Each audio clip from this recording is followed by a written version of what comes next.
दोस्तों, जब मैं वीडियो शूट कर रहा था तो एक व्यक्ति मेरे पास आया और आकर के बोला कि सर, आपकी वीडियो देख देख करके मैंने अपना एक छोटा सा शोरूम खोला है कपड़ों का, मगर मैं बड़ा परेशान हूँ। मैंने कहा भाई ऐसा क्या हुआ, परेशान क्यों हो, कि काम धंधा तो अच्छा चल रहा है। तो उस व्यक्ति ने कहा कि सर, आपकी वीडियो से जो नॉलेज मिलती है वो वाकई में ही अच्छी लगती है, और आपने जैसे जैसे बताया मैंने ऐसे ही किया, अपना दुकान खोला और एक उसे अच्छी सी लुक दी, शोरूम के जैसी लुक दी। पहले 1 साल तो बहुत अच्छी तरीके से काम चला, मगर 1 साल के बाद मेरे ग्राहक मेरी दुकान पर आने बंद हो गए। जो कस्टमर आते थे वे भी आने बंद हो गए, रिपीट तो दूर की बात है। तो दोस्तों, ऐसा क्या हुआ, हमारी डिस्कस हुई, वही सब कुछ मैं आज आपको इस वीडियो में बताऊंगा कि यदि आपकी चलती हुई दुकान बंद हो जाती है, चलती हुई दुकान पर जो ग्राहक आते हैं वो आपकी दुकान पर अब नहीं आ रहे हैं, तो आप क्या कमी कर रहे हो। बातों बातों में मैंने उससे पूछा कि आपने क्या क्या किया अपनी दुकान के लिए, तो उसने बताया तो मेरी हंसी भी छूटी। उन्होंने कहा कि मैं पंडित जी के पास भी गया, नींबू और मिर्च मैंने अपनी दुकान के ऊपर लटकाई, मैंने टोटके भी किए, मैंने बहुत सारे कुछ जैसे पंडित जी ने बताया पोटली बांध कर भी रखी, बहुत सारे यंत्र भी लगाए, मगर दुकान पर ग्राहक नहीं आए। मुझे बड़ी हंसी भी आ रही थी और दुख भी ये हो रहा था कि बंदे का पैसा लगा हुआ है और वो व्यक्ति जी जान से दुकान पर ग्राहक बुलाने के चक्कर में ना जाने क्या क्या यूज कर रहा है, कैसे कैसे हथकंडे यूज कर रहा है कि जिससे कि ग्राहक आ जाए, उसकी दुकानदारी चल जाए। यदि ब्राह्मणों या किसी ऐसे व्यक्ति के कहने से या टोने टोटके करने से दुकानदारी चल जाती, या नींबू मिर्च लटकाने से दुकानदारी चल जाती, तो सभी के सभी लोग बिजनेस पर बैठ जाते, क्योंकि ये तो श्योर था कि हम टोने टोटके करेंगे या नींबू मिर्च लटका देंगे या पोटली बांध कर रख देंगे या वास्तु वालों को बुला लेंगे, डायरेक्शन ठीक कर देंगे तो हमारी दुकानदारी चल जाएगी।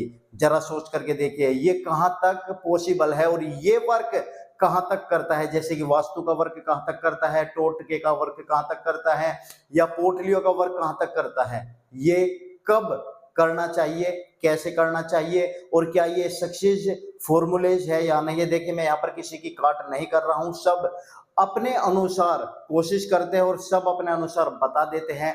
मैं ना तो कोई ज्योतिषी हूँ, ना ही कोई वास्तुशास्त्री हूँ, लेकिन जो कुछ भी नॉलेज वास्तविक रूप से मैंने इकट्ठी की है, जो एक्सपीरियंस इकट्ठा किया है अपनी दुकानदारी को करते हुए, वो एक्सपीरियंस मैं आपको बताऊंगा इस वीडियो में। क्योंकि आप सब जानते हैं कि मैं प्रत्येक होलसेल मार्केट में भी जाता हूं, बहुत सारे रिटेलर भी मुझे मिलते हैं, बहुत सारे लोगों से मुलाकात होती है, एक दूसरे से जब बात होती है तो पता चलता है वास्तविकता का। वो वास्तविकता आज की वीडियो में मैं आपको बताऊंगा। वीडियो पर बने रहिए, वीडियो को लाइक शेयर, चैनल को सब्सक्राइब जरूर कीजिए।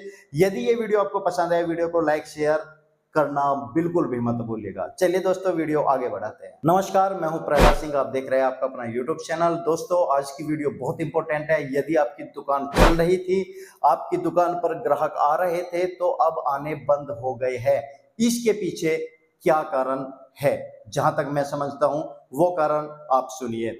मैं किसी टोने टोटके वाले के या कोई वास्तु का अलग से स्पेशलिस्ट ज्ञान नहीं यहाँ पर देने वाला हूं, मैं टोटली आपको बताने वाला हूं जो मुख्य कारण है। जरा आप एक बात सोच करके देखिए, यदि आपकी दुकान के अंदर माल नहीं है तो जो वो अपने नींबू और मिर्च लटकाए है, क्या वो ग्राहक ला देंगे? और ग्राहक आ भी गए तो क्या आपका इनकम हो जाएगी, क्या आपकी दुकानदारी चल जाएगी? जब आपकी दुकान के अंदर वैरायटी नहीं है, जब आपकी दुकान के अंदर क्वालिटी नहीं है, जब आप दुकान के रूल्स फॉलो नहीं कर रहे हो, तो क्या टोने टोटके या पोटली बांध करके रख देना या कुछ और जिसने जो ब्राह्मण ने बताया वो काम कर देना, क्या आपकी दुकानदारी को चला सकता है? क्या ग्राहक को चला सकता है? नहीं चला सकता ना।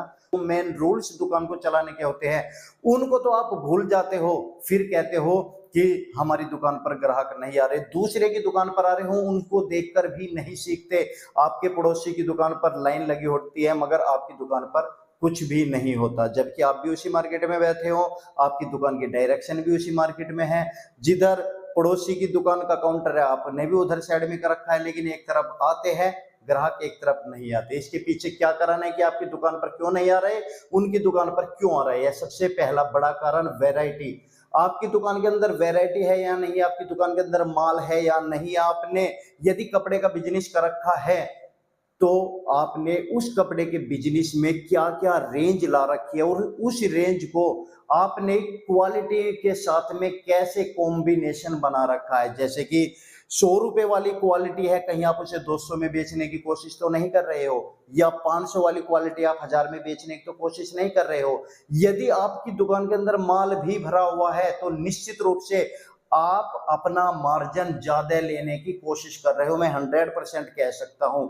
या इसका दूसरा कारण हो सकता है, जब कस्टमर आता है तो आप कस्टमर को समझ नहीं पाते हो या कस्टमर को समझा नहीं पाते हो, ये दूसरा बड़ा कारण है। तीसरा बड़ा कारण ये हो सकता है कि जब कस्टमर आता है तो आप उसे मान सम्मान, इज्जत या मुस्कुराहट के साथ उसका स्वागत नहीं करते हो, ये भी कारण हो सकता है। और दोस्तों, जो सबसे बड़ा कारण होता है वो कारण होता है कि अपनी फैब्रिक को, अपने कपड़े को डिफाइन करना। जो आपने माल रखा है उस माल को प्रेजेंट करना, कस्टमर के सामने प्रेजेंट करना आप पे नहीं आता, ये बहुत बड़ा कारण होता है। और 50% दुकानदारों पे अपने माल को प्रेजेंट करना आता ही नहीं। सबसे पहले आपको माल प्रेजेंट करना सीखना होगा। वो कैसे सीखोगे ये मैं आपको बताता हूं। देखिए, जब आप माल खरीद करके लाते हो तो उस पर ध्यान दिया कीजिए कि जो दुकानदार आपको माल बेच रहा है आपकी दुकान के लिए, वो आपके उस कपड़े को क्या क्या खास बातें उस कपड़े के बारे में बताते हो। आप लोग क्या करते हो, रंग देखा, डिजाइन देखा, भैया ये कपड़ा कर दे, आपने ले लिया, पैसे दे दिए, उससे ये भी जानने की कोशिश नहीं की कि भैया इसकी खास क्या विशेषता है, कस्टमर को कैसे बेचा जाएगा। जरा आप अपने आप से सवाल कीजिएगा, आप कितने ऐसे लोग हैं जो माल खरीद करके लाते हैं और आप उस कपड़े की क्वालिटी को उस दुकानदार से पूछते हैं। या आप खास तौर पे उन लोगों को ये बात मैं पूछ रहा हूं जो लोग बहुत दिनों से बिजनेस में है, जिनका बिजनेस चल रहा है और अब धीरे पड़ गया है, अब मंदा पड़ गया है, तो क्या वे जब माल खरीदने जाते हैं उस दुकानदार को ये पूछते हैं कि भैया इसकी विशेषताएं बताओ। शुरू शुरू में आपने पूछा होगा, मगर जैसे ही 1 साल बीता, 1.5 साल बीता, उससे जान पहचान हुई, तो आपने उससे उसकी क्वालिटी पूछना ही बंद कर दी। वो कपड़ा बिकेगा कैसे वो ही बंद कर दिया। कौन सी इसमें मिल का कपड़ा है वो पूछना बंद कर दिया। इसमें कितना मार्जिन हम ऐड करके ले सकते हैं वो पूछना बंद कर दिया। मार्केट में ये कपड़ा कहां तक का बिक रहा है और भी बहुत सारे लोग लेकर के जाते हो, तो हम कहां तक का बेचे, हमारी ये मार्केट है, वो भी पूछना बंद कर दिया। जब 1 साल हो जाता है, कस्टमर आने लगते हैं, तो ये आपका ओवर कॉन्फिडेंस इतना ज्यादा बढ़ जाता है कि अब हमें जरूरत ही नहीं है जिससे हम माल ला रहे हैं कि हम उससे पूछे कि हम कपड़ा कैसे बेचे, क्योंकि आपको उसमें इंसल्ट महसूस होगी। क्यों? क्योंकि आपको 1 साल हो चुका है, कहीं अगले वाला ये ना कह दे यार आपको 1.5 साल हो चुका है, 2 साल हो चुके दुकानदारी कर रहे हैं, अब भी हमें बताएंगे क्या कपड़ा कैसे बेचेगा। आप शर्मा जाते हो, आप घबरा जाते हो, कहीं हमारी इंसल्ट ना कर दे। लेकिन कभी भी जो दुकानदार है वो इंसल्ट नहीं करता, वो हमेशा अपने ग्राहक को बांध करके लगता है और जो क्वेश्चन आप करते हो वो उसका जवाब जरूर देता है। टोने टोटके या हरी मिर्च नींबू या पोटली बांध कर रखना या किसी देवी देवताओं की तस्वीर रखना, ये एक अलग मैटर है।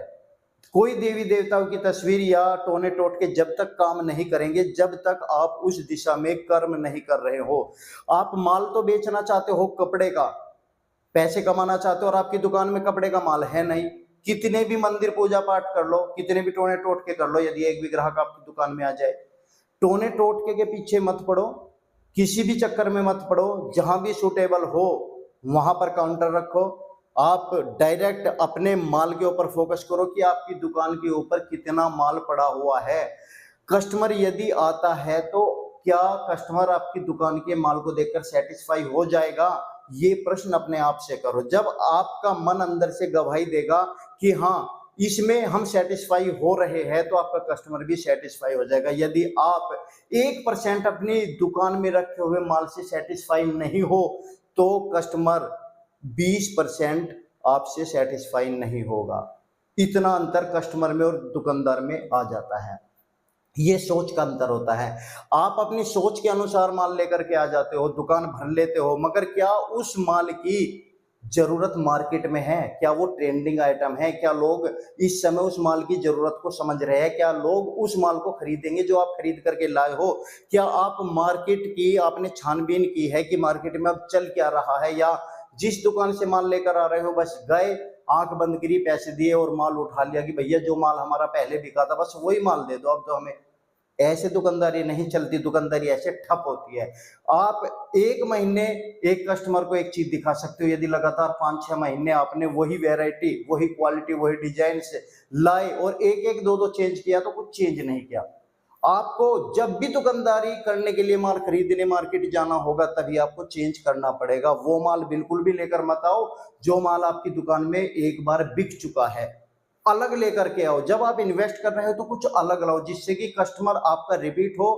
कस्टमर कभी भी आपका वो माल नहीं खरीदेगा जो एक बार वो देख करके चला गया, छोड़ करके चला गया। ये बात नोट कर लीजिएगा। ये मेरा एक्सपीरियंस है कि कस्टमर आते हैं, कस्टमर ने आज माल देखा, 10 डिजाइन आपने दिखा दिए, एक डिजाइन खरीद करके ले गया। यदि वो कस्टमर 15 दिन बाद आपकी दुकान पर आते और आपने फिर से वही 10 डिजाइन दिखाए तो कस्टमर बिना खरीदे दूसरे की दुकान पर चला जाएगा। दूसरा क्यों कामयाब है?